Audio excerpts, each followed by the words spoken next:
Il est encore tôt ce matin lorsque les portes de cette enseigne s'ouvrent. Une heure matinale parce qu'elle a décidé d'accueillir de 7 heures à 8 heures les personnes âgées à mobilité réduite et les femmes enceintes durant toute la période de ce confinement. Ces clients attendus sont arrivés au fur et à mesure et au détour de ces allées, les courses ont été effectuées à leur rythme, en toute quiétude.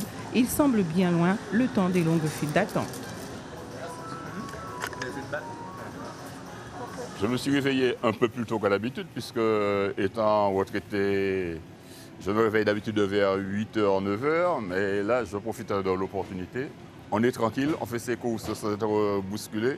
Ça me convient tout à fait. D'autant plus que je peux faire des courses également pour mes enfants et mes petits-enfants. Magnifique. Il faut que je fasse encore plus attention que si j'avais 20 ou 30 ans. Ce qui ne veut pas dire que tous ces jeunes qui ont 20, 30 ans ou 12 ans ne doivent pas faire attention. Mais nous prenons conscience, les gens de mon âge, on reste chez nous, on ne va pas voir les parents, on ne reçoit pas les petits-enfants.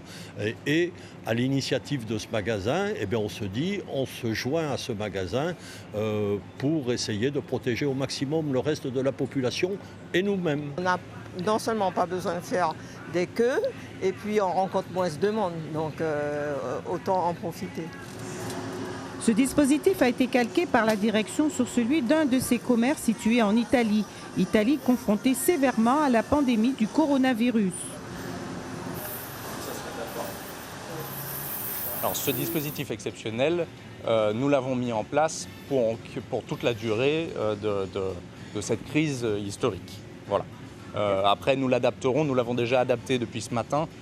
Nous avons rajouté dans la liste des personnes que nous accueillons les femmes enceintes, depuis la publication du gouvernement qui précise que ces personnes sont des personnes à risque. Donc évidemment, il évoluera certainement, mais nous l'avons mis en place pour qu'il dure le temps de la crise. Cette organisation particulière pour les personnes fragiles est appliquée aussi dans un autre établissement implanté, lui, à Matoury.